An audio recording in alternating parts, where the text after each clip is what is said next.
The Santa Fe New Mexican published a series of stories last weekend on lawsuits filed by inmates in New Mexico prisons that allege abuse by staff and a lack of adequate care in the prisons where Horizon Health has contracted to provide that care.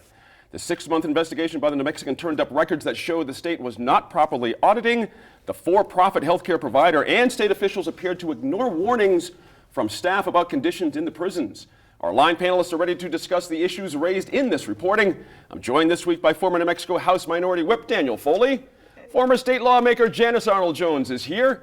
Harry Van Buren, professor at the UNM Anderson School of Management, and Tom Garrity from the Garrity Group PR. And Janice, let me start with this. Let me back way up on this. We get into the details of this problem. It's hard to get people to care about the prison population in the first place. Sometimes there's a feeling like, well, you do something, you end up there, you not do the same rights and privileges as everybody else, but something seems to have crossed a line here.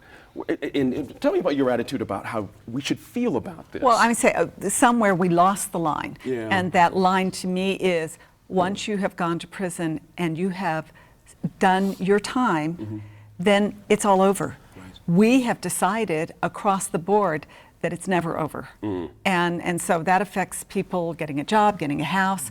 And the really sad thing, and I understand that people want to be safe, but what we are doing clearly shows that we are creating individuals who cannot live on the outside, and nor will we let them, and so we're not any safer. So maybe it's time to start making some very big decisions. And one of those very big decisions might be, how do we deal with drug addicts? The prisons are overloaded with drug addicts, albeit they're probably misdemeanor possession types of individuals, but they're now in a population that is overpopulated, it's very dangerous, and the only way they can survive is to learn to be a criminal.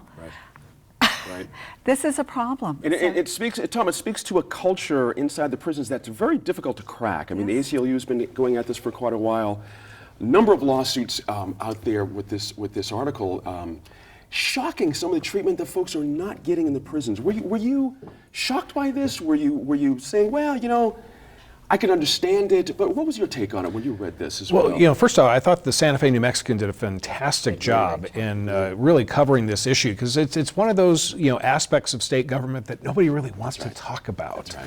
You know, they're the prisoners, and we can't really, you know, address the prisoners. But it's clear based on the Santa Fe New Mexican coverage and a lot of the debate or lack thereof that has been taking place at the state level, that these are significant issues.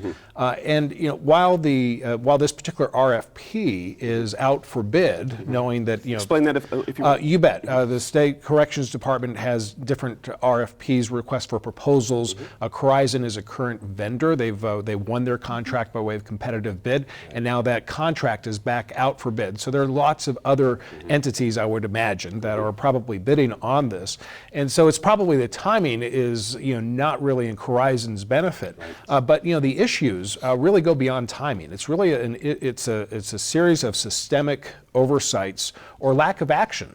Oversight, I think, would indicate that, you know, somebody was aware of it. Lack of action is just, you know, they're just not doing anything, and you know, and that's probably what is the most concerning thing with this for me, is that, you know, you have some real issues where, you know, human lives are being impacted negatively. Dan, pick up on where Tom was, because a big part of the reporting was about the auditing system, which we do not have, basically. These folks are allowed to do pretty much anything they want, and we don't have a system in place where the state's obligation, as Janice mentioned, is to overlook someone's work. Well, it seems like we do, we just haven't done it. There you go. It seems like there is an auditing process, and you know, I don't know whether it's just, you know, as everybody stated at the table, look, the prisoners, you know, look, and I've had a long-standing tough on crime philosophy. You know, if you don't want to go to prison, don't do the crime. But because you do the crime and go to prison doesn't mean you lose basic rights. I mean, some of in these articles, these people that needed immediate medical attention, cancer, you know, growths in their stomach that were the size of basketballs, not getting it, individuals being able to house 50, 60 pills until they killed themselves with them. I mean, at some point you have to say, what are we doing? They've said for years that we'll be able to tell historically you'll be able to tell how a society fares by the way they take care of their children, their elderly, and those that are prisoners. And I would say at this level we're not really doing a good job. And so I think the state needs to step up the auditing process. Clearly it's been brought to the forefront because of this article. The question you got to ask yourself is, why did it come to this article? It seems like, we've got a governor that's on her second term, halfway through a second term. I believe we've had the same Secretary of Corrections since she came on board. At some point, it seems like this should have reared its head. And from what the article says, there were lots of warning signs, whether it was staff saying we're understaffed, prisoners asking for things that needed to be asked for. And at the end of the day, it's a shame, but hopefully that this is, the sheer fact that the governor answered comments on it at a press conference out of the blue the other day, I think it's clearly on the radar. And hopefully that will move in the right direction. Let me stay with you on a quick second on the governor. Go ahead and touch on that. She says these situations have been fixed, in that it was a legacy of a previous administration. Did you buy that? I think it's always easy to blame the former administration. At some point, 6 years into your administration, you kind of own the problem. I mean, I think that if this is something you reported earlier, if this is something that you came in and said, there's a glaring problem over there and I need help fixing it, and the legislature didn't help me, or the media didn't help me, or systems didn't help me, no one heard about this until just now. And I think that it was probably a bad move, in my opinion, on the governor's part to blame the former administration. This kind of brings us, full circle to the R.J. Berry conversation we've had with the police problem here. I think people are looking for leadership. They're looking for someone to step up and say, it doesn't matter whose fault, I'll fix it. I'm sorry this has happened, I'll fix it. $156 million for this contract over 4 years. We can assume that the next 4-year contracts will be about the same. Probably, maybe or maybe a little bit more. more. Yeah. Exactly right. And Mr. Mercantile, as Dan mentioned, our Department of Corrections head, has said he's looking for more out of this. But what is it going to take to convince the public that more is happening? Do you see what I mean? This is going to be a very tricky process.